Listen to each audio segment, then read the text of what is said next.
হাই কোৱা নমস্কাৰ মোৰ নাম প্ৰিয়ংকা মোৰ ঘৰ ৰহাপুৰ টুপাকুচিত হয় এটো মোৰ ল'ৰা সিদ্ধাৰ্থ তাৰ বয়স 3 বছৰ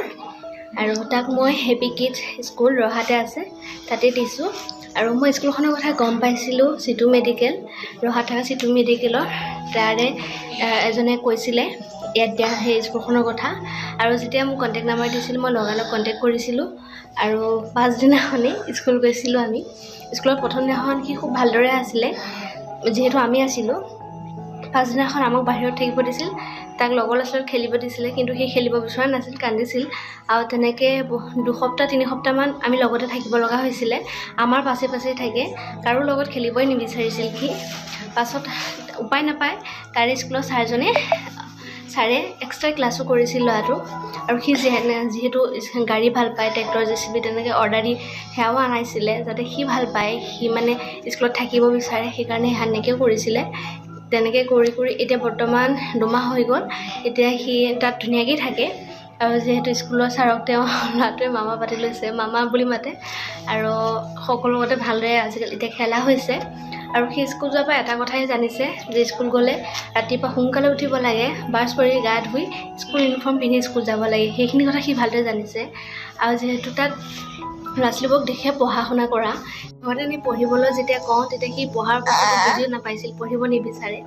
যেতিয়া তাক স্কুলত নিলো স্কুলত দেখিছিল ল'ৰা-ছোৱালীবোৰে পঢ়া তেতিয়া সি ঘৰত আহি অলপ সময় পঢ়ালে সি পঢ়ে অকমান মানে পঢ়িব যে লাগে সেই বস্তুটো বুজি পোৱা হৈছে আৰু প্ৰথম অৱস্থা স্কুল নিদিয়ালৈকে সি মা পাপা ককা আইতা মাম দিলে আহা সেই সম্পূৰ্ণ লাইনটো ক'ব নোৱাৰিছিল স্কুলত যোৱাৰ পৰা এতিয়া কৰা হৈছে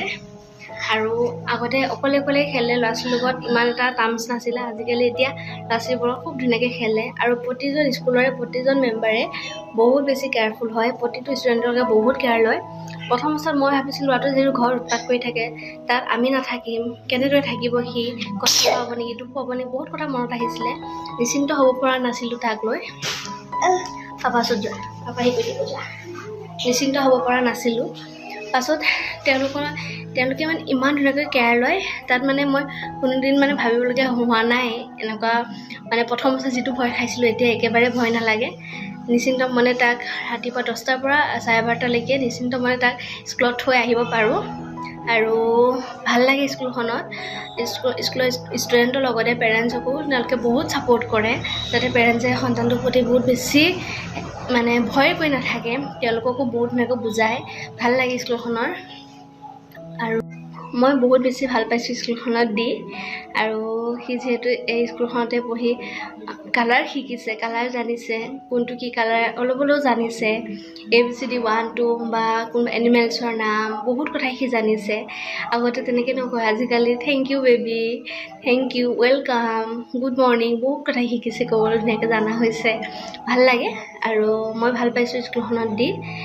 আপোনালোকে যদি ভাবে দিম বুলি তেন্তে আপোনালোকৰ নিজৰ সন্তানক